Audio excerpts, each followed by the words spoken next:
वो z और x plane में है, तो इसका मैग्नेटिक फील्ड तो y में ही आएगा, ठीक है। तो यानी कि j कैप या माइनस j कैप में आएगा। अच्छा, उसमें भी अगर मैं इसके फ्लो के साथ चलूँ और इस पॉइंट को सेंटर मान के एक सर्कल ड्रॉ करूँ इसी के फ्लो में, तो ये क्लॉकवाइज सेंस देता है। इसका मतलब इसकी वजह से इनटू द प्लेन होगा, इस प्लेन के अंदर जाएगा, और इस प्लेन के अंदर जाने का मतलब है नेगेटिव वाई एक्सिस की तरफ जाना, यानी कि इसका डायरेक्शन माइनस जे कैप हो गया।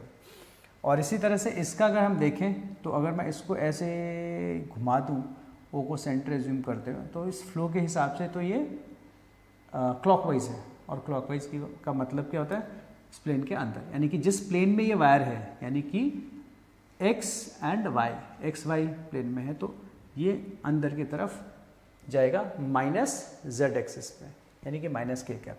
तो इसके लिए डायरेक्शन हो गया माइनस के कैप, इसके लिए डायरेक्शन हो गया माइनस जे कैप, ठीक है। और इसका भी क्लॉकवाइज सेंस है, अंदर जा रहा है, इसका भी हो गया माइनस के कैप, ठीक है।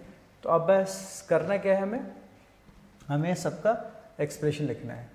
तो एक काम करते हैं, इस सेमी इनफाइनाइट की वजह से क्या होगा, mu naught upon 4 pi r perpendicular distance, ठीक है, इनटू आई, और इसका डायरेक्शन है माइनस जे कैप, तो इसके साथ माइनस जे कैप लगा, ठीक है। इसका भी साथ में लिख देते हैं, माइनस के कैप है, तो mu naught I upon 4 pi r k cap minus k cap, ठीक है। इसका सेमी सर्कल का हो गया, तो ये भी माइनस में है, तो mu naught I upon 4 r pi, so pi 4 r और के कैप, ठीक है। तो ये हमारा नेट मैग्नेटिक फील्ड आ गया। तो एक बार